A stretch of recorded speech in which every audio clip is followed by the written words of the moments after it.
Bos, setuju nggak kalau berbagai menu olahan ayam masih jadi salah satu sumber cuan buat para pengusaha? Ada yang tahu kenapa? Ayam itu nggak ada matinya Ibu di pasaran. Yap, olahan ayam emang jadi makanan favorit orang Indonesia karena harganya terjangkau, enak, dan bergizi. Kalau mau cuan dari olahan ayam, ikut yang udah ada sih nggak apa-apa juga, Bos. Kayak ayam goreng tepung atau ayam geprek. Tapi kalau mau cari sesuatu yang beda dengan tampilan unik, bisa nengok usaha Bos Hasan ini nih.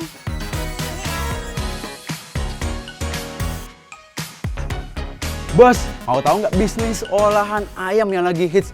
Bukan ayam tepung, apalagi ayam geprek. Nih di belakang saya ada ayam guling khas Korea yang cuannya menurut saya bikin guling-guling. Buat yang suka nonton drama Korea, pasti sering dong lihat penjual ayam kayak gini. Ayam utuh diguling-guling dan dijual menggunakan mobil pick up. Usaha ayam guling milik Bos Hasan ini dibuat semirip mungkin kayak di Korea sana loh, Bos. Usaha olahan ayam kan kompetitornya udah banyak ya, Bos. That's why Bos Hasan memilih olahan ayam yang belum banyak pesaing. Ide bisnis ini didapat saat Bos Hasan bekerja sebagai kontraktor di Korea Selatan. Padahal kan udah enak ya kerja di luar negeri, penghasilan pakai mata uang asing udah pasti didapat tiap bulan. Tapi kok masih mau aja mencoba bisnis dari nol? Dan harus zaman sekarang Ibu, kita punya kerjaan cuma satu nggak bisa. Kita harus punya backup. Contohnya saya punya kerjaan kontraktor, saya juga usaha ayam guling yang sekarang saya jalanin ini. Karena memang kita butuh, karena saat ini kosong kita bisa isi dengan yang lain gitu. Ayam ala Korea ini proses pematangannya dengan cara dipanggang sambil diguling nih, Bos. Makanya dinamai ayam guling. Mesin pemanggangnya juga khusus, Bos, dipasang pada mobil box atau pick up yang telah dimodifikasi. Kalau nama kerennya sih disebut food truck. Prosesnya mirip kayak kambing guling ya, cuma bedanya dimasak pakai mesin pemanggang modern. Terus biar matangnya merata diguling dengan mesin otomatis.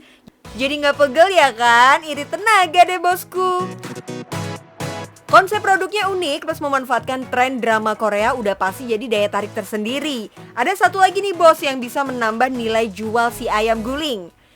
Karena prosesnya dipanggang tanpa minyak, olahan ayam ini rendah kolesterol. Pas banget tuh kalau target marketnya orang-orang yang pengen konsumsi makanan lebih sehat.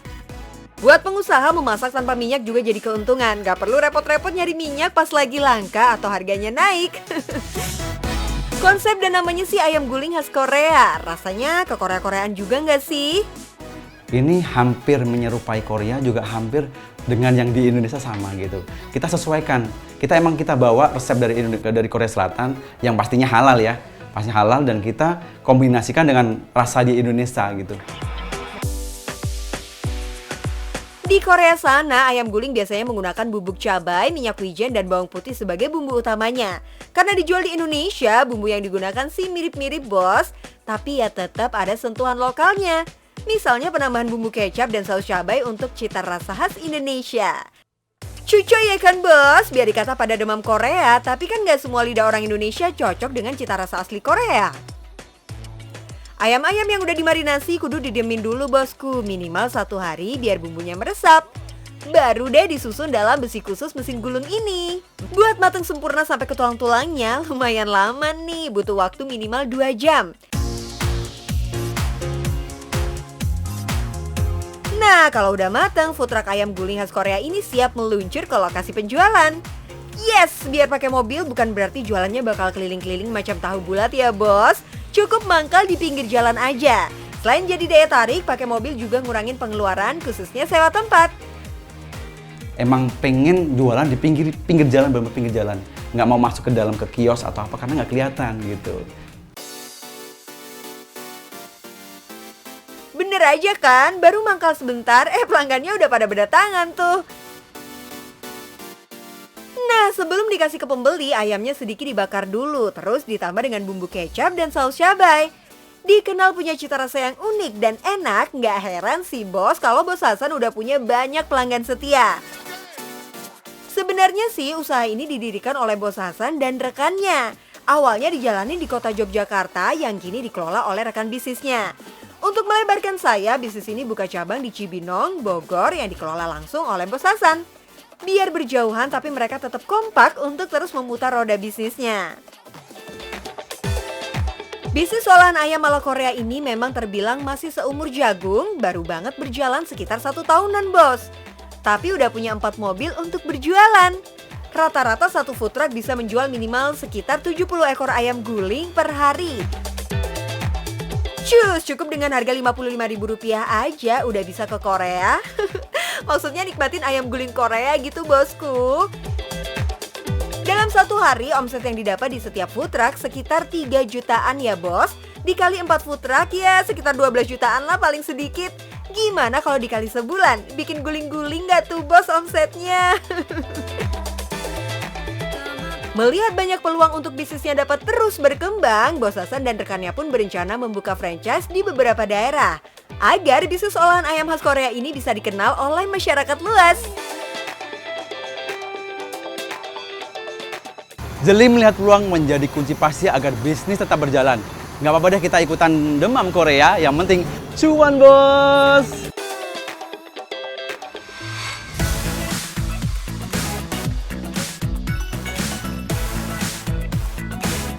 Bos, gagal fokus nggak sih kalau begini ceritanya? Mau jajan tahu malah fokus sama abangnya. Ini sih judulnya ganteng-ganteng tukang tahu.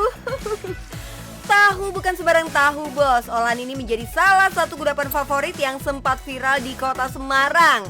Rasanya gurih, teksturnya kriuk, persis banget kayak hasil cuannya bos.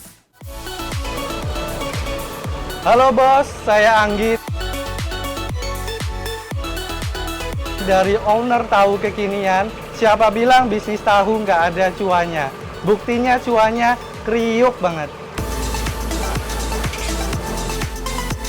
Kenalin nih, bos kece kita hari ini namanya Bos Anggi. Umur sih masih menginjak kepala 2, tapi pengalamannya dalam dunia bisnis nggak ada 2. Menjejaki bisnis sejak masih di bangku kuliah membuat mental Bos Anggi kuat banget bos. Gagal sekali, coba lagi. Begitu terus sampai doi nemuin kerajaan bisnisnya saat ini. Dulu namanya Tahu Ku namanya, karena kita legalitasnya kita mulai lengkapin, jadi namanya terbentuk Tahu Kekinian. Ide bisnis tahu kekinian milik Bos Anggi ini dimulai sejak tahun 2018 lalu bos. Setelah melalui trial and error, akhirnya doi menemukan passion bisnis sesungguhnya. Dan ini membawa Bos Anggi sebagai salah satu pengusaha muda yang layak diacungi jempol di kota Semarang. Gak main-main, baru beberapa tahun berjalan, bisnis ini sudah memiliki lebih dari 50 cabang kemitraan dan 10 cabang yang dihandle sendiri. Cerita dong bos, kenapa sih bisnis tahu yang dipilih? Kenapa tahu? Karena masyarakat kadang lupa bahasanya tahu itu punya kandungan gizi yang kuat, apalagi di protein. Bisa dibilang sih usaha tahu ini diawali dengan modal nekat. Soalnya saat itu nggak ada yang mendukung Bos Anggi untuk menjalankan usaha. Semua uang tabungan dipakai untuk membeli berbagai peralatan dan bahan. Saya jualan sendiri, nggak ada yang dukung nih. Dari orang tua nggak didukung, dari teman-teman. Kenapa sih jualan tahu? Kan nggak gengsi gitu kan. Di tahun yang sama, bisnis Bos Anggi sempat berhenti beberapa bulan karena harus fokus dengan kegiatan kuliahnya. Baru deh tahun 2019 mulai mencoba lagi dan stay on track menjalankan bisnis ini. Pucuk dicinta ulang pun tiba. Ide bisnis tahu ini semakin dilirik bos dan membuat Bos Anggi mulai peruntungan dengan membuka sejumlah cabang di Semarang dan semakin meluas hingga ke Solo, Surabaya, Cibubur, dan Cilegon. Aji benar! Setelah 1 tahun saya belajar, saya ekspansi rebranding. Dari nama Tahuku kita coba rubah Tahu Kekinian dengan booth yang beda, dengan packaging yang baru. Alhamdulillah omset naik sampai 2 kali lipat. Konsep kemitraan yang ditawarkan Bos Anggi bukan jual putus ya bos. Tahu harus didistribusikan oleh pihak Bos Anggi dengan kebijakan dan keuntungan yang sudah ditentukan. Pasokan tahu secara keseluruhan didatangkan dari supplier yang sudah bekerja sama dengan Bos Anggi. Dalam sehari setidaknya ada 8.000 sampai dengan 9.000 pieces tahu yang dikirim ke seluruh outlet kemitraan. Oke bos, jadi tahu mentah ini adalah tahu yang masih fresh, jadi langsung dari produksi dari pabrik tahu. yang nantinya adalah tahu ini yang akan menjadi bahan dasar tahu kekinian. Karena tahunya masih fresh, jadi untuk rasa tahu kekinian ini punya ciri khas sendiri.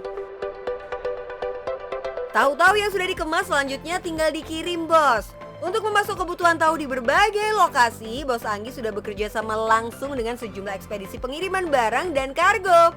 Oh iya, untuk 10 outlet tahu yang dipegang Bos Anggi sendiri, semuanya ada di kota Semarang ya, Bos. Biar lebih enak gitu mantaunya. Lokasi outlet juga dipikirin banget nih sama Bos Anggi. Lokasi yang dianggap memiliki pangsa yang besar seperti minimarket dan pinggir jalan jadi prioritas utama. Tempatnya juga sewa aja tanpa harus membuat bangunan permanen. Ada alasannya nih, Bos. Jadi kalau sekitar 1 sampai dengan 2 bulan penjualan produk tidak begitu tinggi, maka diputuskan untuk mencari dan menyewa lokasi yang lebih strategis. Wah, brilian ya, Bos. Outlet biasanya buka dari jam 11 siang sampai dengan jam 9 malam, Bos. Harga olahan tahu ini starting dari Rp5.000 sampai Rp15.000. Untuk satu outlet saja 800 pieces tahu bisa ludes terjual, Bos. Kira-kira omsetnya berapa ya? Jadi kalau semisal dari outlet kita sendiri ya, kita manajemen ada 10 outlet, paling nggak tuh rata-rata ya setiap hari itu sekitar 800 tahu per outlet itu sendiri. Ya kalau nominal rata-rata 800 pieces itu di angka paling nggak 500 sampai 800 ribu per hari per outletnya. Gitu. Dikali 10 cabang. Iya, dikali 10 cabang itu. Wah, tipis-tipis tapi sadis ya, Bos. Kalau dihitung 1 hari saja untuk 10 cabang yang dipegang Bos Anggi, dalam sebulan omsetnya bisa mencapai 150 juta, Bos. Belum termasuk keuntungan 50 outlet kemitraan yang tersebar di beberapa kota. Boleh kali, Bos, senggol-senggol.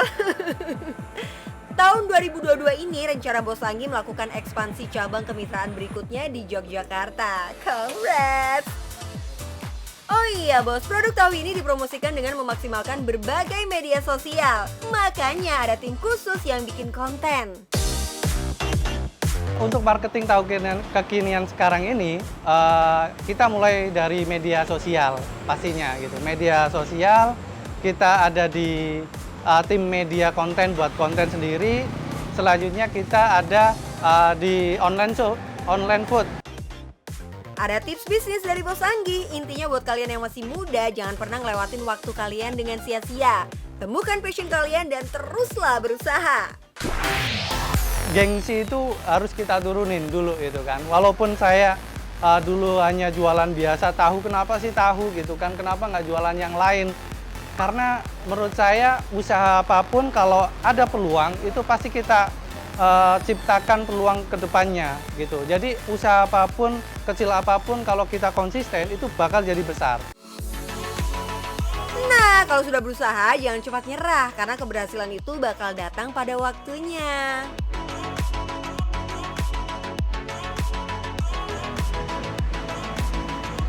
Makasih, Kak. Nah, Bos, sudah tahu kan konsep bisnis dari tahu? Nah, buat teman-teman semuanya yang mau jalanin bisnis, jangan sampai menyerah. Coba aja dulu. Yang penting, cuan, Bos.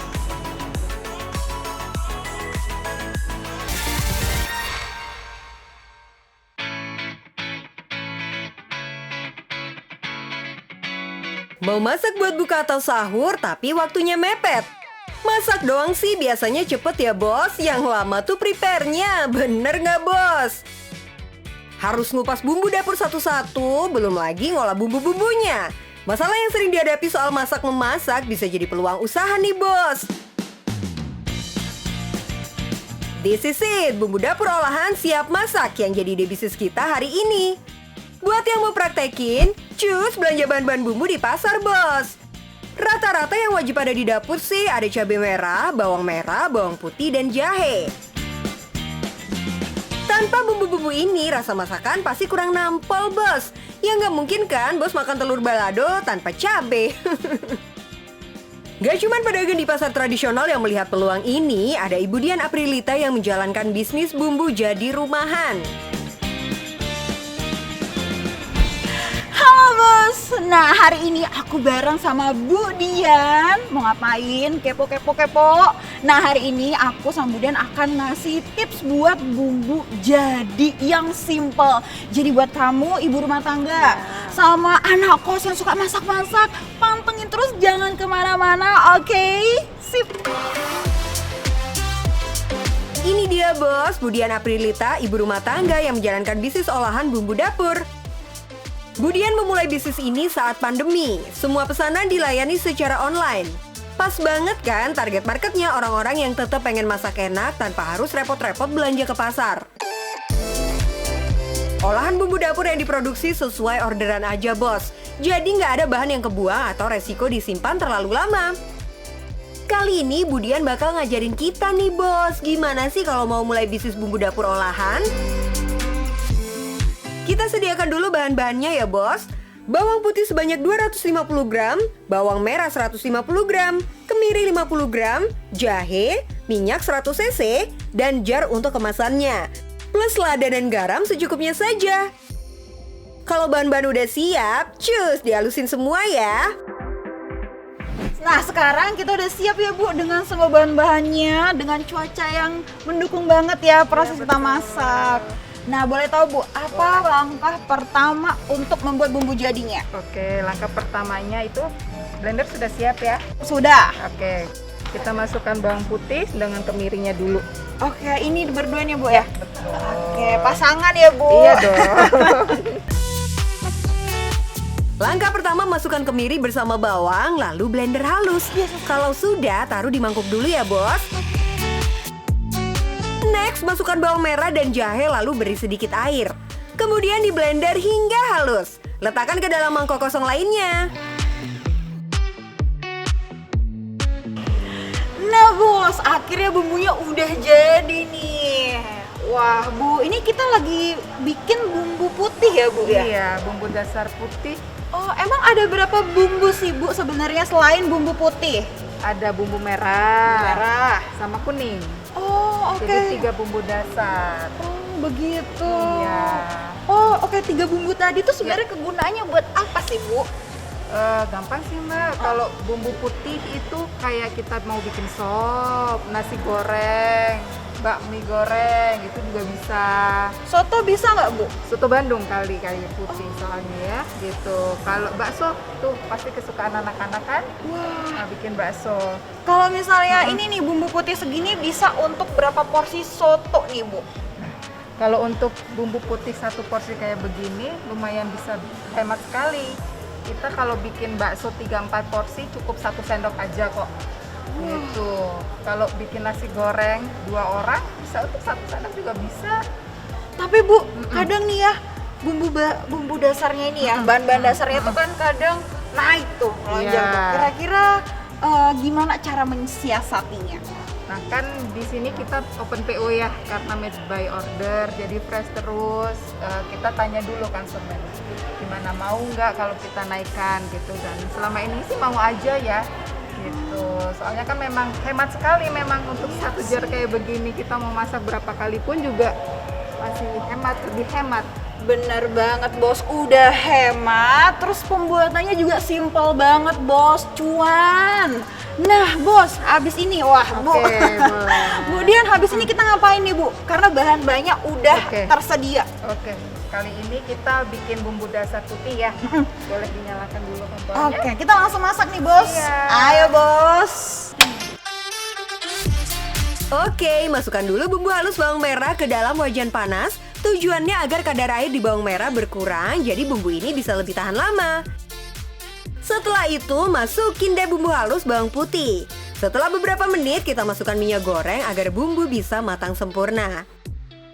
Praktis ya bos, tapi proses memasak ini butuh waktu sekitar 1-2 jam hingga benar-benar matang. Setelah matang, hasilnya kayak gini bos. Kita kemas ke dalam wadah jar. 1 jar ini setara setengah kilogram ya bos. Bisa bertahan selama 1 bulan kalau disimpan di dalam kulkas. Untuk harga jualnya variatif ya, bisa mulai dari Rp27.000 sampai Rp35.000 rupiah. Jadi bayangin sehemat apa kalau 1 jar bisa masak 20 porsi soto. Wadaw! Bos udah jadi ya. Kalau sudah ada bumbu begini kan jadi praktis masak ya bos. Tinggal masak soto daging deh. Rebus daging dan air lalu masukkan ke bumbu jadi putih. Setelah itu masukkan tomat dan bihun. Sotonya udah jadi nih, tinggal plating aja. Bener-bener praktis ya bos. Kuy, kalau mau mencoba bisnis olahan bumbu dapur, tinggal dikemas dan dipasarkan dengan menarik, pelanggan pasti datang. Yang penting cuan bos.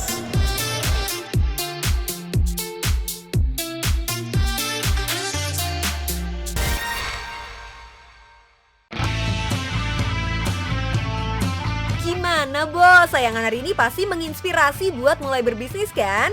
Cuan Bos masih bakal terus kasih ide dan inspirasi usaha setiap Rabu sampai Jumat jam 11:30 dan Cuan Bos Weekend setiap Sabtu jam 12:30. Jangan sampai ketinggalan ya, dan yang penting, Cuan Bos!